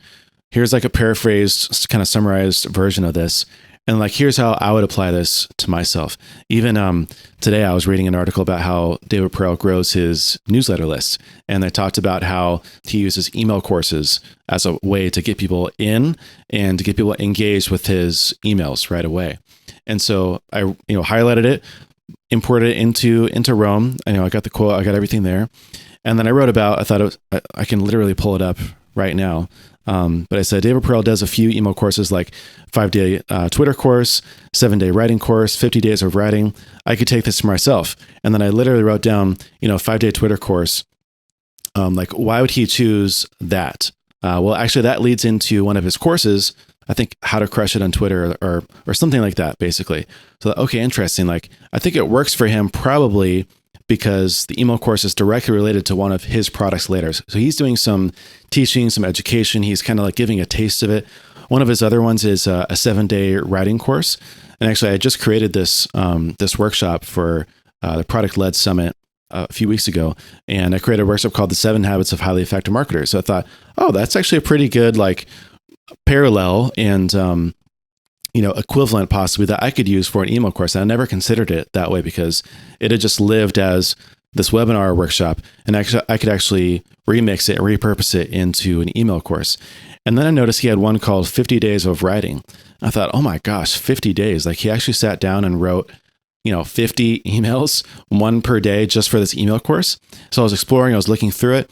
And then I noted, and I thought, oh, actually, this is a way for him to repurpose a lot of his essays that are in the archive. So he didn't sit down and think, I'm going to create the 50 Days of Writing email course. He thought, how can I remix and repurpose all this content that I've already created and give it new life and get it in front of new people? Oh, I'm going to package it all up in a 50 Days of Writing email course. And, it's not immediately evident that he's just repurposing the content. If he marketed that way as like, get 50 days of drips emails from like all my past writing, people would be like, what? Why would I want that? But you can repackage it, repurpose it together as the 50 days of writing. And then all of a sudden you have this amazing way to engage people in your writing so that they can look forward to more. So I thought, okay, I can do the X days of marketing once I have this backlog and archive of of marketing teardowns, of articles and things that I've written and done in the past. So I ended with that of being like, okay, so email courses are an interesting way that David Perel is growing his newsletter. It works because it gets people in the door and there's a specific outcome and they're related to something that he sells. That's why they work, quote unquote, they pay off because they have a positive ROI. And how can I then translate these ideas for myself? And then what's the action items from this? So I thought, okay, well, one of these I'm not going to do because I don't have like an equivalent to 5 days of Twitter. I'd rather, sort of just focus on one of the other things, which was 7 Habits of Highly Effective Marketers. So that's one I can go implement tomorrow. But I'm not going to go create the 50 days of marketing until I have already created 50 pieces of content. And now I've come full circle, right? Now I've made this information actionable in some way. So that's a good example of how I've kind of taken that and put it all into use. Man, that is the perfect example. I'm glad that we came to re-record this now because this is obviously right after you did that. So that's serendipity, man. I love when these things kind of just work out. That was a fantastic example. So for you, when you go to make it an action item, do you use like certain tools? Do you have like a framework for when it comes to putting down tasks that you need to do? How do you sort through tasks? I'm sure you have multiple projects going on. How do you kind of juggle all of that and make sure that you're doing it when you need to be doing it? Yeah, this has been a struggle, I'll tell you, because with so many projects up in the air, I have an ever-growing to-do list. And I know it's ever-growing because every day I go into Rome and I have all my to-dos there just listed under the tasks tag. And I notice that the number gets bigger every time that I get in there. But it really is an exercise of figuring out what's important, what's urgent, kind of using like the Eisenhower matrix, and then translating that to my calendar. And this has been the hard part. It's not a perfect system. I wouldn't say that I'm an expert at this, but it's something I'm diligently trying to get better at, is instead of just like working chronologically or like in order through the to-dos, I'll instead schedule that on my calendar as a block of time where I spend on this one project. And now I even have recurring times on my calendar where I do specific types of tasks. So I have, for example, Thursdays are like all blocked off for consulting. So all my consulting to-dos and projects, I have a list of those, and then I pick which ones I do on Thursdays, and I give them a specific, okay, I think that this blog post will take me, 3 hours. I need to follow up with these emails. I'll give half an hour to email. I have this call at this time.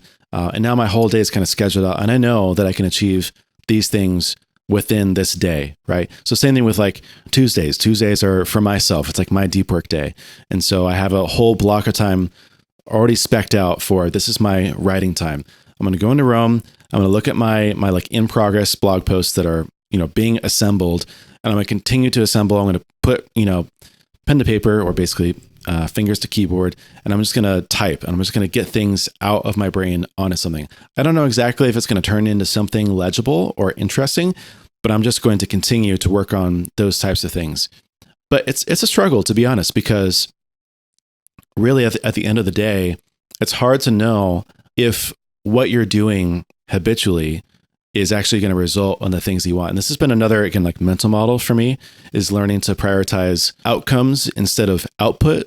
So like, what can I show and have to show for it, instead of like, what can I cross off the to-do list, essentially? Like really how productive you are with your time is a matter of what you make of the time, not what you did within that time, right? So like I could sit down and like work on an email for an hour and be like, dang, I was so productive. Like I didn't look at Twitter once, and like I just cranked through like 100 emails. But then what would I have to show for at the end of that?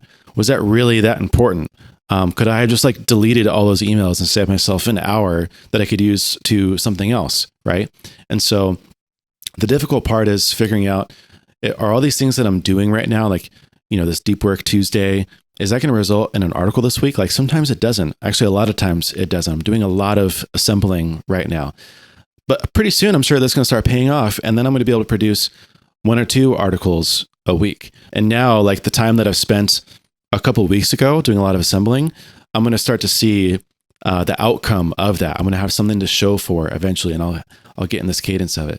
I don't have it down to an exact science, though. It's difficult juggling a lot of different things.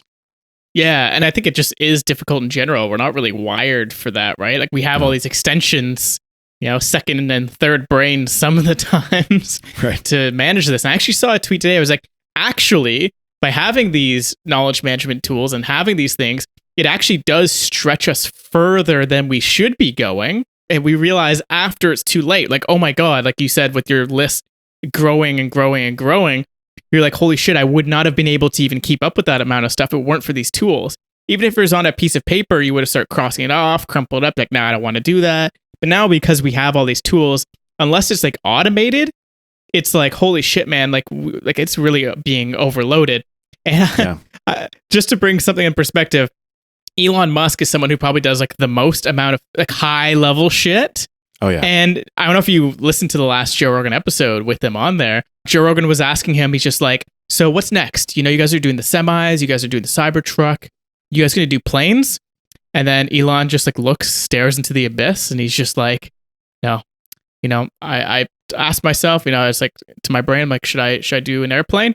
My brain's just like, no, man, like this I'm going to explode. Basically, he's like, my mind is stretched to its limits. And then Joe's like, man, I'm glad you have a limit. I'm glad that there is a human limit. So there really is a human limit, even for the richest man, smartest dude out there. There's real limits. So that's the great thing about these tools is we can stretch our minds and we can do this, but it comes at a cost. So I think like that's where a lot of things are coming. I spoke with Marie Polin, who does the Notion Mastery course. Yeah. And she talks about kind of what you talked about. It's like the routines and sort of the structures that you build within these tools to know how to actually be productive and be creative or whatever it is that outcome is. Like if your outcome is to be more creative, maybe you don't want to be as productive. You just want to be creative, right? It's like juggling the two. There's so much, man. Like it's just like, it's getting sort of out of hand until you've come up with your own solution that works with you. So I don't think it ever is right. Like even for me, like I'll do something like, I think that could be a little bit better. And again, it could be a little bit of what people are calling like mental masturbation now, right? Where you're like, okay, I can like rearrange this or make these connections. Does it really make a difference at the end of the day? Like, no, I just want to remember to do this thing. If I'm not doing it right now, if it takes me more than 5 minutes to do, then it goes on the to-do list because I want to remember it for later. And I'll put like a reminder on my iPhone for like, remind me tomorrow, because otherwise I will forget and something will slip through the cracks. So I think it's like, it's always, sorry, that was so weird. I just got a ding, ding, ding in my ear. And that was literally, I got a notification to say, have you done your evening journal? So it's funny because this brings me right into what I was about to say. And somehow my brain knew it was 8:00 here in Toronto to do my evening journal. And I was like, when you're doing all these things, you talked about recurring tasks, right? And that's like, you're literally programming your life. Like you're literally, okay, here's the thing, I'm going to do this thing. This is like if in programming, you'd program an algorithm, like do this thing, like at this time or after the sequence events, do these things. So your calendar and your to-do list becomes sort of like the programming language that you use to program yourself in this video game of life or whatever, right? To get super philosophical there. So we're like, we're not robots, we're humans, but we're cybernetic organisms that we can constantly program ourselves. And that's one of the things I like to bring in this podcast, because you know, a lot of people are kind of passively going through life. They're kind of just doing what other people tell them to do. They have obligations. They're reflexive. They're not really doing what they want to be doing.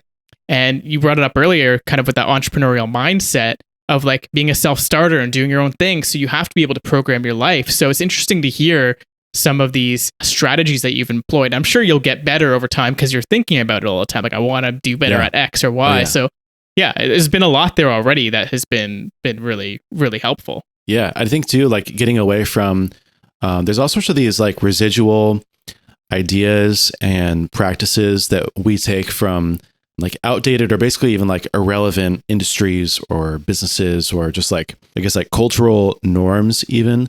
And one of those, I think, productivity things is like making the most of your time, because if you're paid by the hour and if you're like, a paper pusher or like an assembler, like literally on a factory line, it's all about making these tiny increments to how can I better use my mind and body to produce more every day.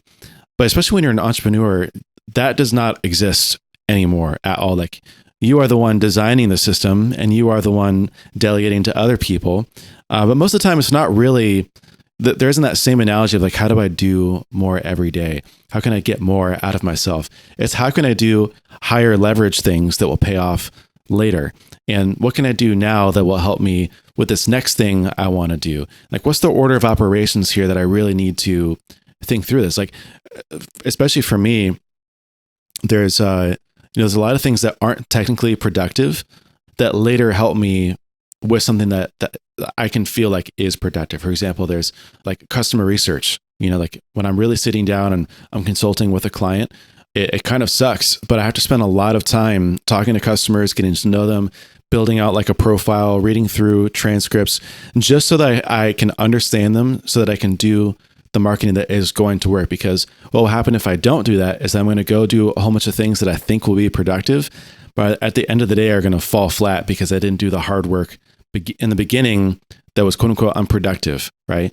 Because I can sit down and I can knock out blog posts, I could start running ads, I could reach out to people, I can hop on calls. But if it's all for nothing, if I don't have, if I'm not talking to the right people, right? If I'm not talking about the right things, if I'm not creating a message that really resonates with people.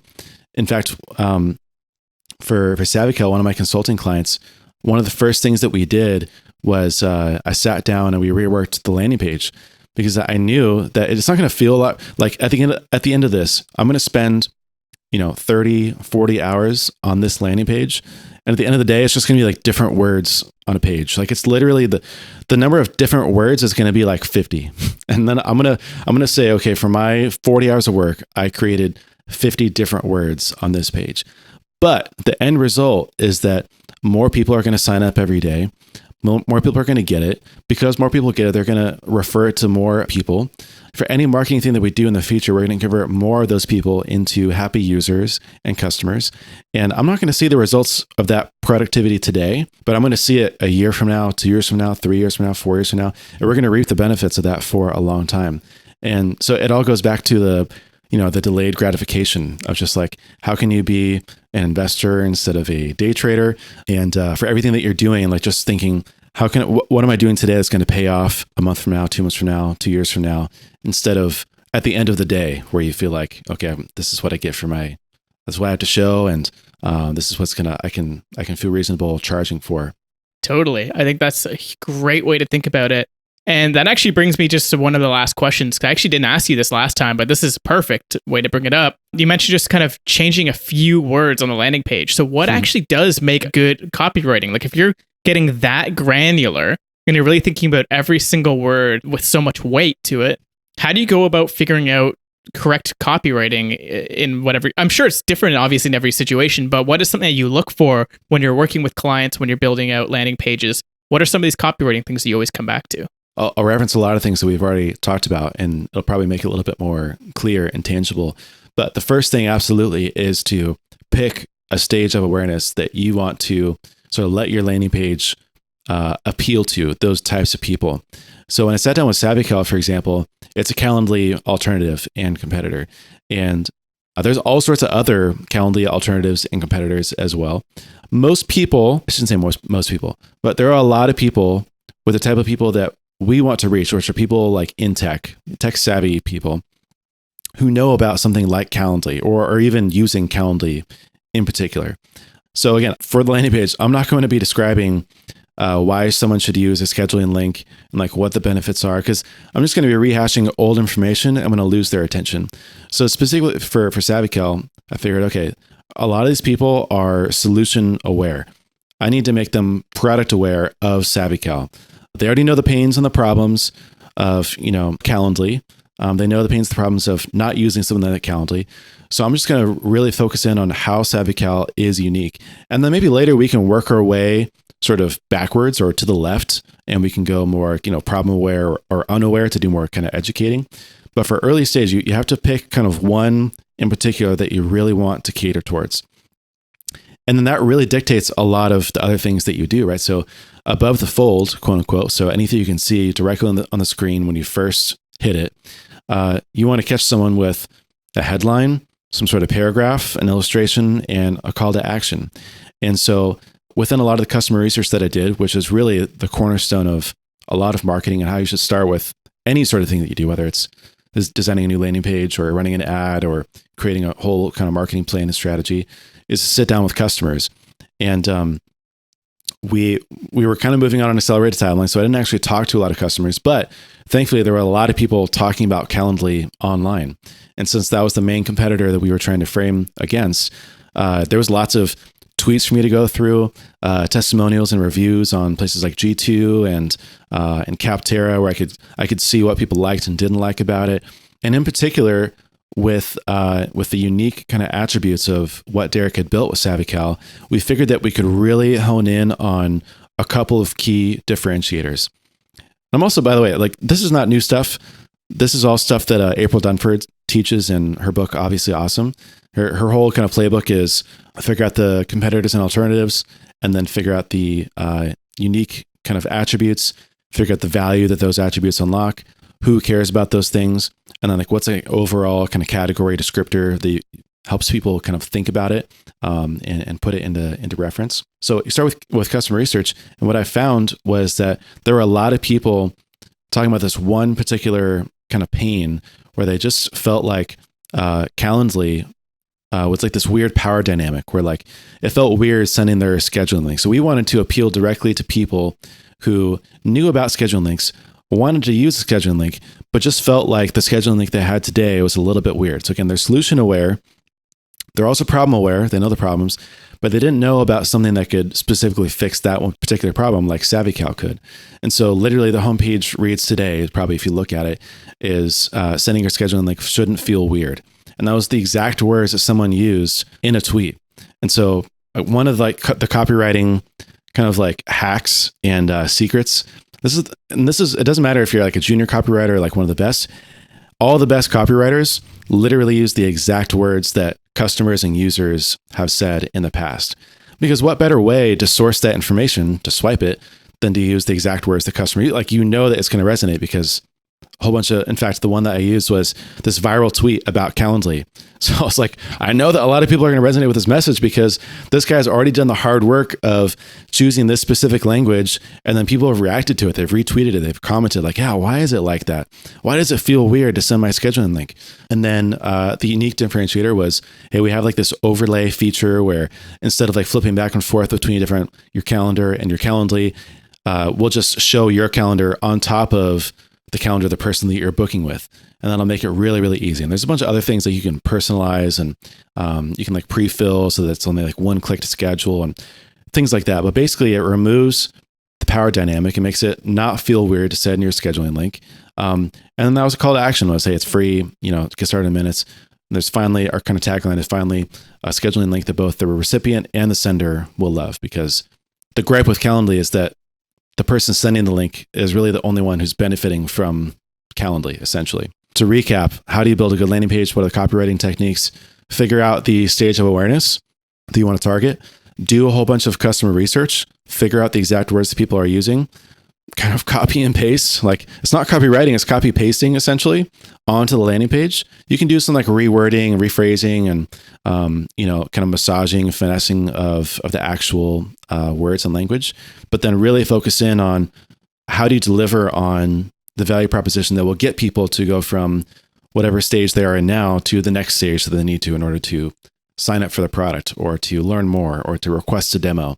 In that case, for us, it was creating a free account, which is a very easy ask. So we could say, hey, aren't you sick of this thing up here? Here's how we're different. Sign up today. And the rest of the page just goes into more detail about that. That's awesome. That's, again, fantastic example. And it's funny because we were talking earlier about potentially doing a plug for that product on these podcasts. Don't need to do that now because you did a fantastic job. I think you just, by explaining that, you sold it already. Yeah. I've been wanting to check that out for a while, so it seems really cool. There's kind of two things there that sort of like sparked my mind. The first one is sort of like from you working with them.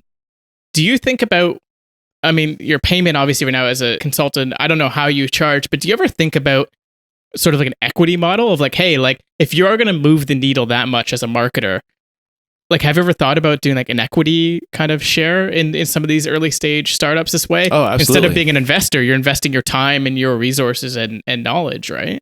Absolutely. Yeah. I mean, I would love that. And that's still on the table. It's still kind of like an open discussion, but I think that should be encouraged for really anyone. I don't know like who exactly, that might appeal to, but I'm at the point in my career in life where I'm not really looking to, for like the next paycheck. I don't have a lot of money, but the thing that I want is ownership, not another paycheck. And if you optimize for equity and for ownership, then again, that removes you from the equation of how much money that you can make, because it's something else entirely. It's another team of people. It's a product. It's a service. It's something, people are not buying you and your time. They're buying this thing that you have created, or this system that you've created, or this service that you've created. And especially for marketers, a lot of marketers are just happy trading their time for money. And they're getting gypped because they're a big part of that equation of bringing the product to market effectively. So absolutely. I mean, that's right where my head is at, and that's always on the table. Okay, that's cool. Yeah, I mean, 'cause it makes a lot of sense. I think when it comes to, for someone building your product, you either can go to, I don't know, Upwork and hire someone overseas to build it for you. You could try to do it yourself with no code, or you can find a partner to do it. So I think the same thing is with marketing, right? We just said earlier on, it's like there's two sides of the coin especially for SaaS. It's like your product and marketing. It's those, if you can nail those two things, like you're pretty much good. Like just do those two things. Which is what I love about software. Was that one of the things that kind of drew you to like B2B SaaS? It's like almost the simplicity and the scalability of it. What was the thing that kind of keeps you in that sphere rather than going to like D2C marketing or something else? Yeah, I mean that's 100% what it is. When I first got that first internship and kind of broke into the tech, and I learned really what SaaS was. Like I think my only exposure to SaaS at this point was like Spotify, and like, oh, it's like a subscription model where like you buy into it and then like you reap the benefits over time. But I had no idea that there was all these ginormous B2B SaaS companies. Like there's all sorts of there's a SaaS for everything basically. And it really does appeal because I think especially now for me and like what I want to do in my career, early on, I've always wanted to do business and be an entrepreneur. And I sort of like flailed around like I did. I thought, I can be like a web designer and I could, scale up like an agency that like builds websites for people. Then I still think that that's a great business, but personally it's not for me because I didn't want to be in like the people management business. I wanted to be in like the product management kind of business. And then I kind of got a little bit more into like info marketing, and I didn't create anything, but I always knew like, online courses are like a great thing because it literally costs $0 to make this thing. And you can charge however much it's worth, right? Whatever value it delivers to people. And sell multiple times. Exactly. And then so when I was introduced to software, it was like, hey, people get access to this software that provides value, and then you get recurring revenue forever. And it's not tied to any sort of like thing that you're delivering where you have this fixed cost. It's like, wow, that's a really great business. And it also makes for great marketing too, because you don't really have to worry about the software scaling necessarily, like having inventory. Like that was one of the things that really drew me away from e-commerce and even dropshipping, was because I always knew that the product would be an issue either with margin or with having enough inventory. And so for software, it was really appealing because I knew that part would be kind of taken care of. And especially if people were using it, if it was valuable, there's no reason that they would stop using it. And in fact, it would probably get more valuable over time. And it seemed like a great deal. It's a win-win, right?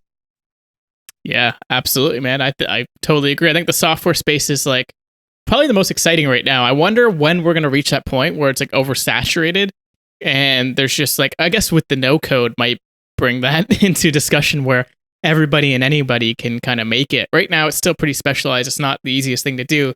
It's still a hard thing to do, but just like we talked about with swipe files, a lot of the SaaS is the same thing as some sort of dashboard with whatever, especially in the B2B space. We talked about Outseta earlier. There's like tools that can help you build that sort of infrastructure. So it's getting a lot easier. I'm just wondering when we're going to hit that plateau. Hopefully not anytime soon, because there's still a lot of problems to be solved, right? That's kind of what it is, just solving problems digitally. I don't really think we're going to reach that point. I think actually, so I'm working this workshop right now, but I think more and more the product is not going to be the hard part of the equation. Like if you look at even what's happened within like physical products, in the last 20 years, it's been like amazing progress with the ability to spin up new products, to manufacture, to drop ship, to like completely automate, delegate, commoditize, basically anything that you can imagine. Someone can make it if you have enough cash to produce it. And then what became the differentiator in e-commerce was marketing. It became all about brand, became all about how well can you run Facebook ads, became how well can you retain your customers and get repeat purchases, how well can you essentially establish a moat in distribution? And I still think that the big kind of crux for software is the product, because it's still, I mean, it takes a lot of work and capital and specialized knowledge to produce good, useful, software. But eventually, like we're seeing with no code, that's not going to be the issue. And more, marketing is actually going to become the crux of it. And it's the same thing that happened with D2C, where it became all about brand and marketing became very, very competitive. That same thing is going to happen with software, where we're already seeing it with like the commoditization of, there's a bazillion CRMs and there's like a bazillion invoicing softwares, and like that's going to happen across basically every industry. And then it's become, who do I trust? Who does the best marketing? Who has the distribution moats? Who can effectively hold their attention? Who has the lowest churn, right? And can like protect their customer base. I think we talked about a little bit before too, but more and more too, it's going to become more important to have owned platforms, owned lines of communication with your audience. Because what happens is that people are essentially renting these platforms on Twitter, on YouTube, on TikTok, on Clubhouse, like whatever the hot thing is at the moment, but it's ephemeral. It disappears. Like what happens when, for example, like 5 years ago, Facebook just completely killed the organic reach for pages to reach their audience, and they have to go find another thing, right? And then you're just like constantly hopping over to the next thing. And then what happens when none of those things are a really great way to build an audience organically and to reach people? Well, then you have to actually go borrow other people's audience. Now that I think that's one of the big things right now, will continue to be one of the big strategies, but they should also, no matter what it is, whether you're, YouTubers figured this out a long time ago. Again, I think that they're the best marketers. They did collaborations. They borrowed other people's audiences. Podcasters do this. You, like me right now, you jump on someone's podcast and you borrow their audience. There's all sorts of opportunities for borrowing someone's audience, whether you're listed on a platform, you sponsor. I mean, I think mostly a lot of advertising is borrowing someone's audience, but they should all be pointing back to building your own platforms. You're growing that audience there. And that really it comes down to a few core things. It's your email list. It's some sort of private community. It's a text message list. It's a podcast, and it's your website, whatever is on there, whether it's blogs, videos, other types of content. And the goal should always be to get more people there. That way you have an established line of communication. No one can say, oh, hey, like we just killed the organic reach. Sorry, but like you can never, reach this again. Or they say, we don't want to collaborate anymore. You're getting too big, and/or it costs too much for someone like Facebook, for example, or LinkedIn, where you just kind of get priced out of it. It becomes too expensive. But if you have an established, owned line of communication with your audience, then nothing's stopping you from reaching those people. And as long as everything's pointing back to that. You're seeing this with Clubhouse a lot right now, where it's like the hot new toy, but the conversations come and go, right? And if that's all of you're doing in Clubhouse one day, it becomes less effective, which it inevitably will. It's kind of the law of diminishing returns. Then what are you going to do with that if you didn't loop people into your own platforms, like your podcast and your newsletter and some sort of community where you have that line of communication? So anyways, I think that's going to be really the crux of the future of SaaS and continuing the future of D2C. Any other industry or place that you're in is how well can you borrow other people's audience to get them to your rented audience, to get them to your owned audience, and keep people's attention there. Yeah, absolutely. And I think I brought this up before, but you basically summarized the book Traffic Secrets by Russell Brunson, right? And I think that's exactly it, right? Which reminds me, I still have not set up a newsletter for this podcast or like my personal site. So by the time this comes out, I will. So Anyone listening, go to the website, listen to the podcast on the website, joshgonsalves.com/podcast, subscribe. I will have this up because Corey just reminded me to do that. And same thing with Corey. This might be a good time to plug. Where can people go to find you more? Where can they go on your website and kind of get looped in on your stuff? Yeah, so if you wanted to go to my rented platforms, I'm mainly on Twitter at Corey Haines Co. My owned platforms, if you will. CoreyHaines.co is my personal site where I have links to like all the things that I work on and like a couple other things that might be interesting. Swipefiles.com. That's swipefiles plural.com. And I recently got the .com. Actually, I think maybe even between the first recording and this one. And since you are going to manage to set up your newsletter, I'm going to have the 7 Habits of Highly Effective Marketers email course live by the time it goes live and this one's published. So I'll send you the link. You can find it in the show notes, but that'll be live if you want to go through that and dig into more marketing stuff. That's perfect. Thanks so much, Corey. So last 2 questions then for you before we get going. Number 1 being, what do you see as sort of the biggest opportunities in marketing right now? And you kind of mentioned a few that will be tried and true forever. What do you see that are some big opportunities that people can capitalize on now? And then after that, where do you go to kind of learn more about marketing? Where do you go for these sources of information? For anyone listening, go to swipefiles.com and you'll find all of the stuff that Corey finds. But I'm interested after to hear kind of where you get that stuff. I'll mention 2 really interesting opportunities in marketing right now. One is, I think that the idea of borrowing someone else's audience, because it's sort of a false starter, a chicken and egg problem where like if the rented platforms like Twitter, Facebook, YouTube, whatever, are getting more and more competitive, then that's really the only tool you have to build your own audience. Then where else do you go? Well, you have to go to someone else's audience. And people are not doing this well. Like this is a wide open opportunity to really be intentional about collaborating with people.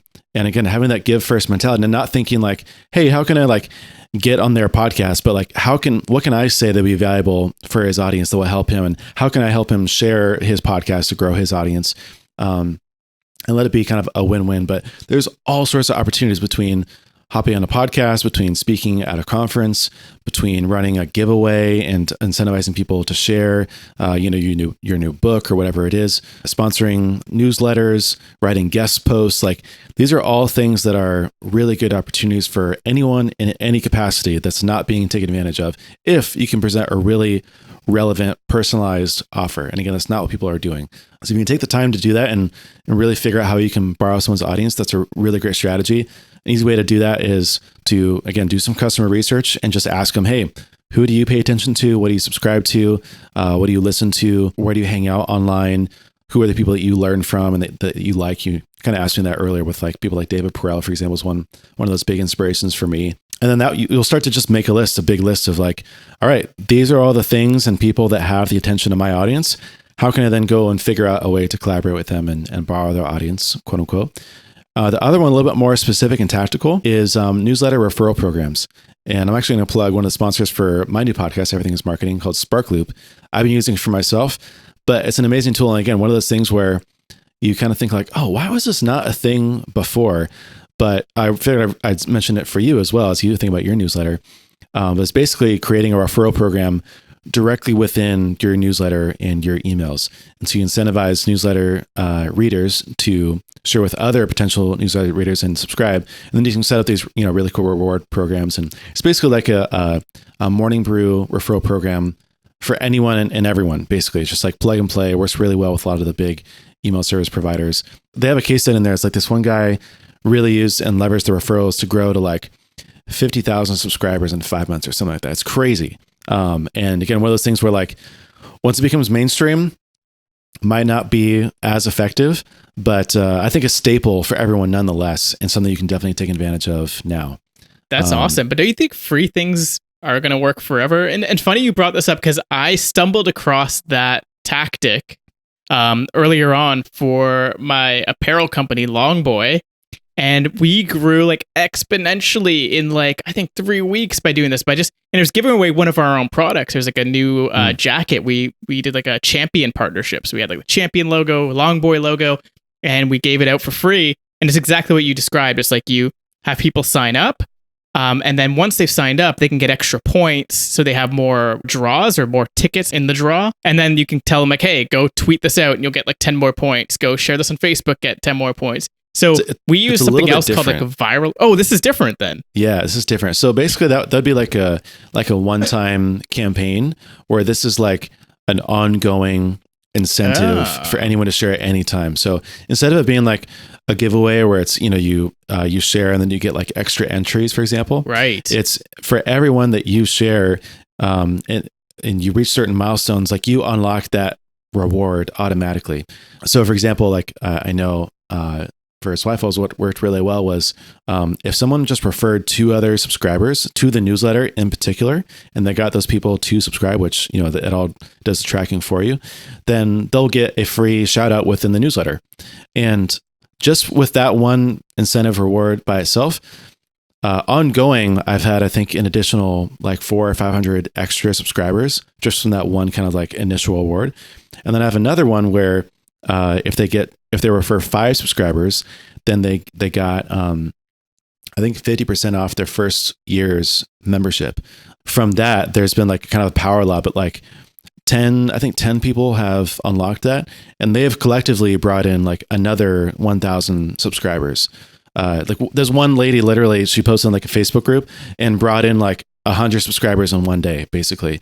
But the magic is that with every email that you send, you have a reminder that says, hey, share this newsletter to unlock these rewards. Here's your next milestone that you can unlock. And that just works on autopilot. It's kind of set and forget. And so I haven't sent my newsletter in a while, but people continue to share it and more people subscribe. And I know that when I start sending again, I have these new rewards now where it's a little bit more like I have I think a 3, a 5, 10, 50, and 100 milestones. And the rewards get better across the board. And that just like continues to work exponentially over time instead of like a one-time campaign. Okay, that's awesome. So this totally just expanded my horizon here with referral program. I think referral marketing is so incredible.